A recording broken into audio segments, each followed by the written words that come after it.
So the Pittsburgh Steelers fans got their first glimpse of the 2022 Pittsburgh Steelers, and what a showing it was.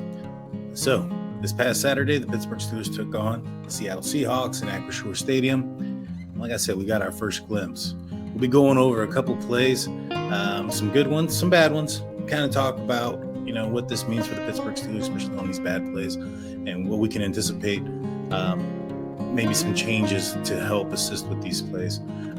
Please hit that like and subscribe button, guys. You don't want to miss any of the content that I'm going to be putting out there, especially now that the games are coming on. I'm going to have some guests coming onto the program, and also we're going to be doing some film breakdown, and I have a weekly live still happening. And so you don't want to miss any of that content. You want to subscribe and you want to ring that notification bell so that way you're notified of all the shows that we're putting on and whatnot. Also, guys, if you hadn't gone back and checked it out, I was on Saturday night Behind the Steel Curtains audio only podcast. Wherever you get your audio podcast, just search up Behind the Steel Curtains Steelers. You'll usually find them up on top of the list. And my third, I think it was my third podcast aired this past Saturday called The Season of Change, where I talk about how much change the Steelers have gone into. You don't want to miss that, so please go back and watch that. But with that being said, guys, I'm Daniel J. This is State of the Steelers, and welcome to the Huddle.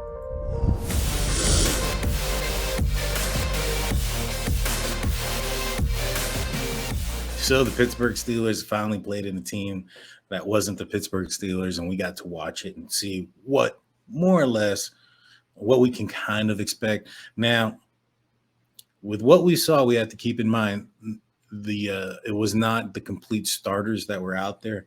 You didn't see on the offensive side Najee Harris, Pat Freiermuth, Claypool, Deontay Johnson, and the offense did very well. So can you imagine what the offense is going to do with playmakers at the skill set positions that I just mentioned that we're missing?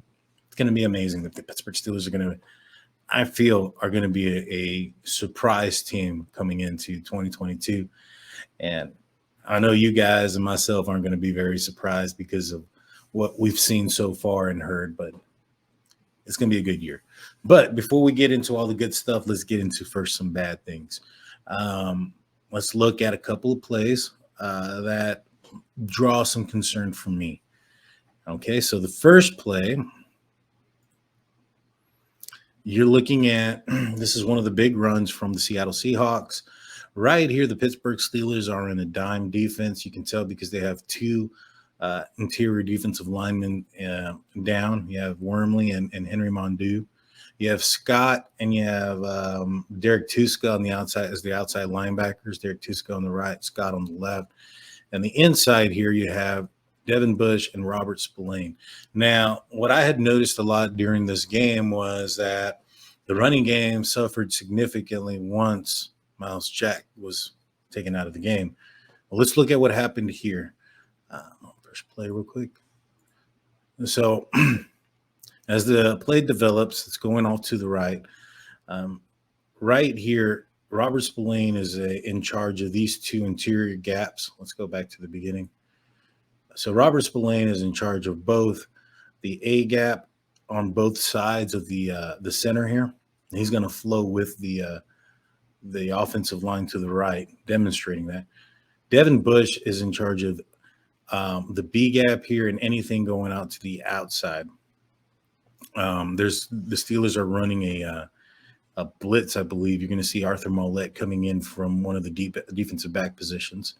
And they're running a dime because they have 6 defensive backs in the game. And so, as you can see, Devin Bush here has this gap here. And then he's also covering on the outside. He's flowing very well.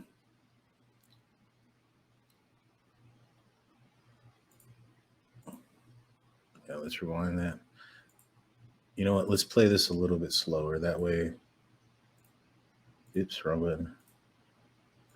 Playback speed. Let's go at half. All right. So as you can see, the play starts to flow to the right. Nothing's here. So the running back is going to try to cut back. And you can see Arthur Mollett right there. He was on the blitz play coming in case Geno Smith held onto the ball. He was covering protection on the back. right here, Devin Bush has the running back squared up. Devin Bush hesitates and allows the running back to pass him. This was something that I had seen quite a bit last year when it came to why our defense wasn't doing so well against the run. It was a couple of things. It was first and foremost the lack of gap integrity, and then being undisciplined and just kind of going directly towards where the running back was and leaving your gap. And also, he hesitated when he came down to tackling a running back. And in this situation, in my opinion, that's what he does. Let's get back into this. You see that? He just hesitates, and then the running back is. That's so. By the time he starts going, the running back is 5 yards away from him. This is unacceptable for a middle linebacker.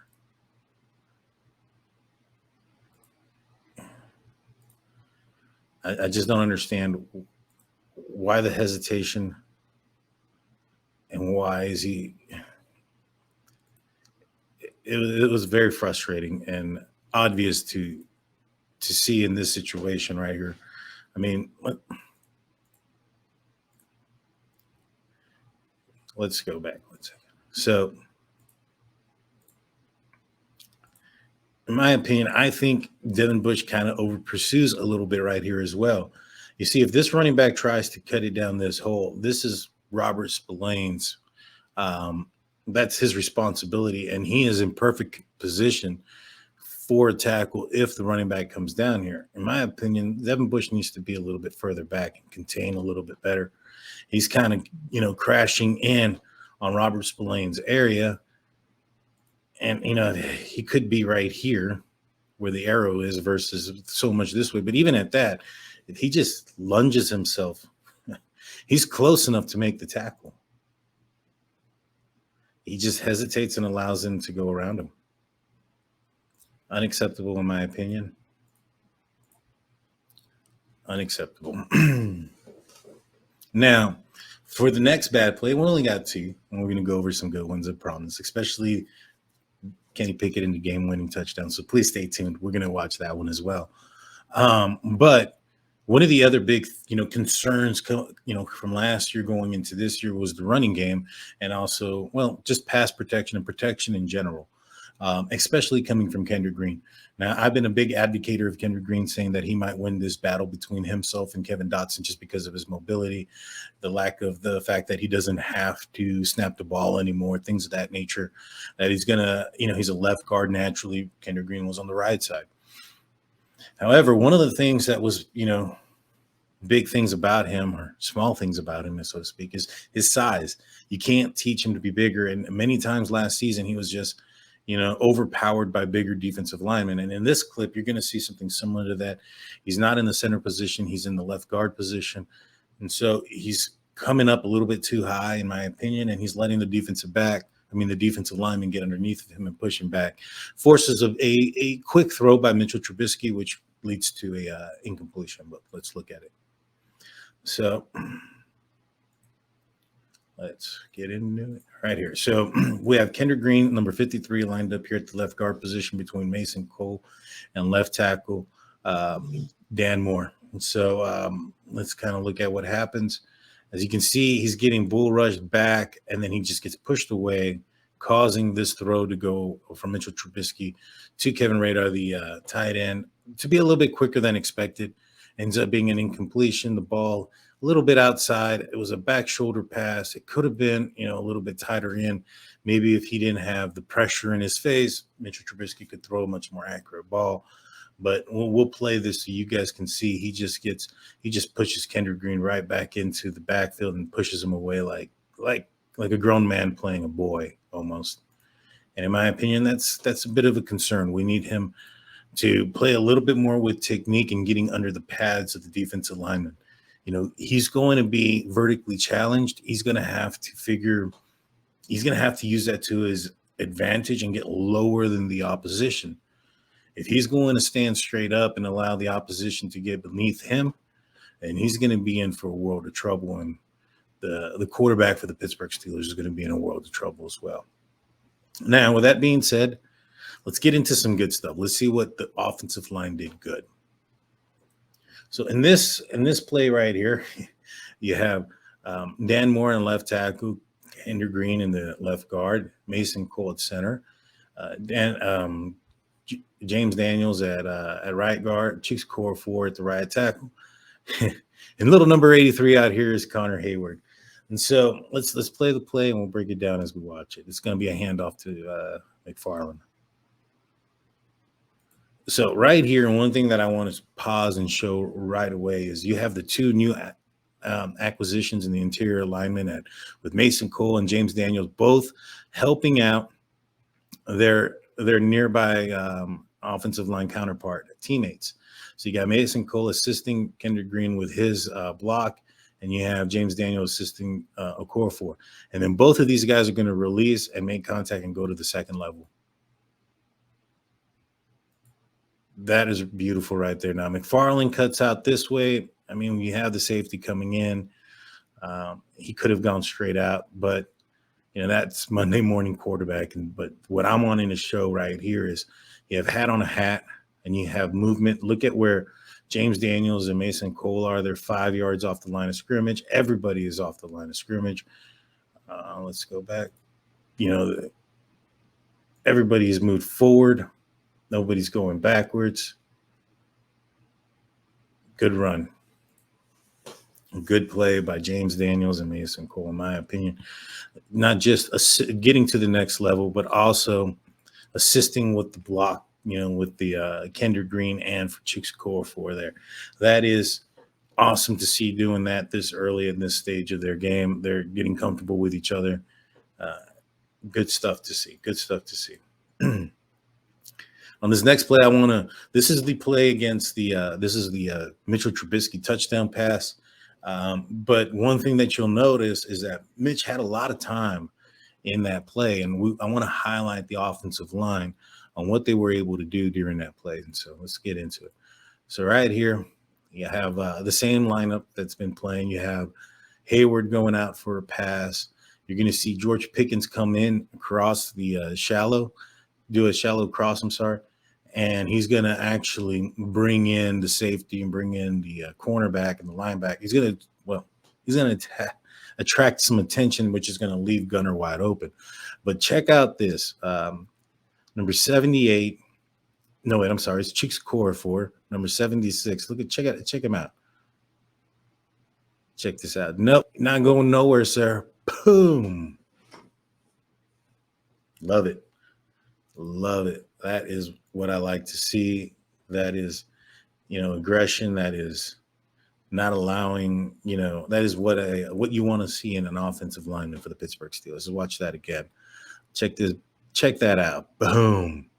But everybody else, they muddled up the huddle. I mean, muddled up the front line there. It wasn't allowing anybody to go in. Gave Mitchell Trubisky the amount of time that he needed. He rolled out, finds the wide open guy. Like I mentioned before, Pickens attracts.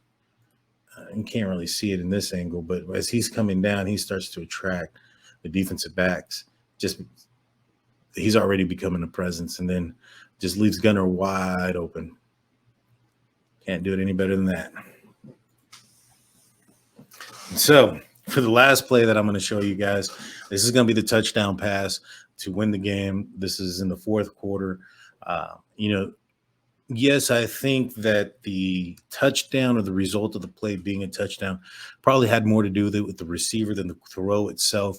But thinking back on the context of this play wasn't designed or intended for a touchdown pass. This was designed and intended to get closer to the goal line so that the Steelers could make a walk-off field goal and win the game with, getting closer to the end zone, so to speak.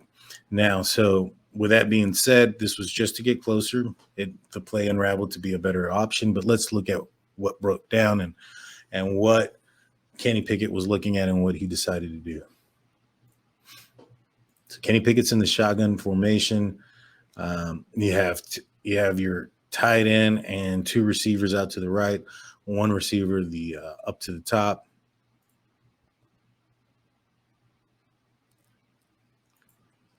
So as you can see, when the receiver Vaughn does his break, as he's turning, look at Kenny Pickett. His arm, he's already in the throwing motion. He is throwing this receiver. He's not waiting for the receiver to be open. Granted, given his position and where the cornerback is, it's pretty likely that you can assume that this receiver is going to be wide open. But he's making this throw. This is an anticipatory throw. He's throwing the receiver before he makes his break. This is what you want to see out of a quarterback, at any stage, much less at this stage in his career. This is really good to see. So he throws it, accurate throw, and puts it in a position where the receiver can make a play. It's not too far out where the option is to just try to get the ball in bounds. He sees where the cornerback is. He throws the ball inside. That way he gives his receiver an option or an ability to make the play. If the ball was thrown somewhere else, then this is getting stopped and the Steelers are only doing a walk-off field goal, which is still a win. I'm not going to complain about a win, that's for sure. But Vaughn ends up turning him around and making a sprint and a dash for the go-ahead score and TD for the win.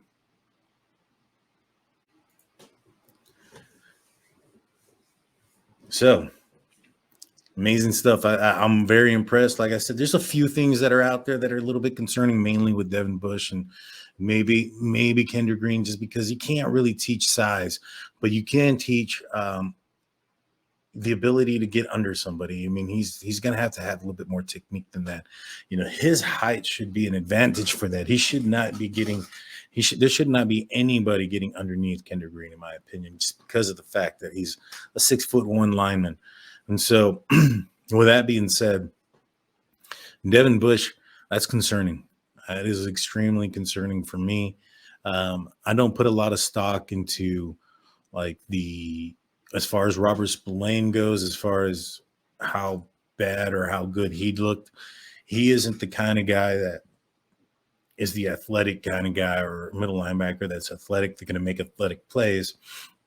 He's more of your cerebral kind of guy. And when you put in, Robert Spillane in a situation where it's, whoever's the best athlete, then he's not going to be that, great. But when you have scheme and game plan and you have the ability to cover up maybe some weaknesses with scheme, then Robert Spillane, in my opinion, plays a little bit more sound than Devin Bush and more consistent, in my opinion.